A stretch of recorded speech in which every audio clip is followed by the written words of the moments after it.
Pernah lihat pemandangan kayak gini? Burung kecil, santai banget nangkring di kabel listrik tegangan tinggi. Kelihatannya sih sepele ya, tapi ini sebenarnya teka-teki fisika yang keren banget. Gimana ceritanya dia nggak langsung gosong? Yuk kita bedah bareng-bareng. Kabel yang dia injek itu isinya 20.000 volt. Itu cukup buat bikin manusia hangus dalam sekejap. Tapi lihat burung itu, dia nangkring aja gitu, kayak lagi di dahan pohon. Aneh banget kan? Nah, ini dia pertanyaan utamanya. Kok bisa burung ini nggak mati? Gimana caranya ada makhluk hidup bisa sesantai itu di atas jalur kematian instan? Ayo, kita pecahin misterinya. Mungkin kamu pernah dengar mitos kalau kaki burung itu kayak karet, jadi dia kebal listrik. Tahu nggak? Itu salah besar. Daging burung itu ya sama aja kayak kita, bisa menghantarkan listrik. Rahasia yang sebenarnya itu jauh lebih keren, dan ini murni soal fisika. Oke, sekarang kita masuk ke inti masalahnya. Lupakan dulu soal biologi aneh-aneh. Kita bakal ngebongkar satu aturan dasar fisika yang bikin burung ini selamat. Aturan yang sama yang sebenarnya menggerakkan semua listrik di dunia. Siap? Ini dia kata kuncinya, beda potensial. Gini deh, listrik itu nggak ngalir cuma karena tegangannya tinggi. Listrik itu butuh dorongan, butuh perbedaan dari titik berenergi tinggi ke titik yang lebih rendah. Biar gampang, kita pakai analogi air terjun aja. Anggap aja listrik itu air, nah voltase itu tinggi air terjunnya. Arus itu derasnya air yang ngalir. Air kan cuma mau ngalir dari tempat tinggi ke tempat yang lebih rendah kan? Nah listrik pun persis kayak gitu, simple.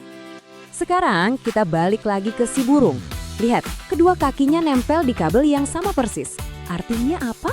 Artinya kedua kakinya ada di ketinggian yang sama. Sama-sama di 20.000 volt. Gak ada perbedaan tinggi, gak ada air terjun, ya udah listriknya bingung mau ngalir kemana lewat badan si burung.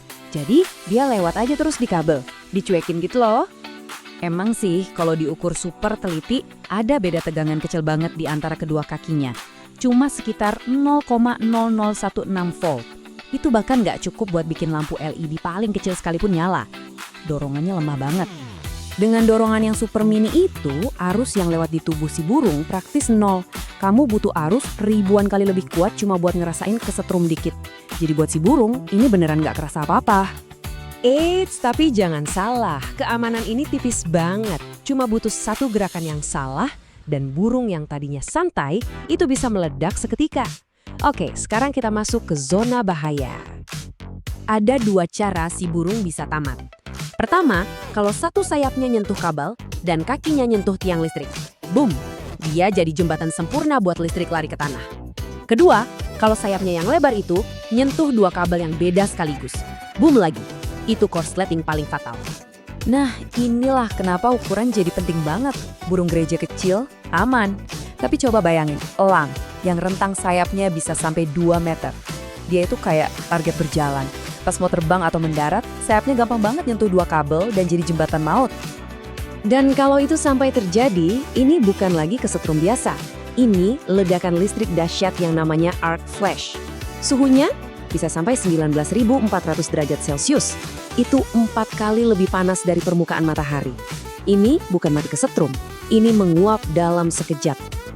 Pastinya, sekarang kamu jadi mikir, oke, kalau burung bisa, berarti manusia juga bisa dong. Apa kita bisa melakukan aksi nekat ini? Ayo kita cari jawabannya.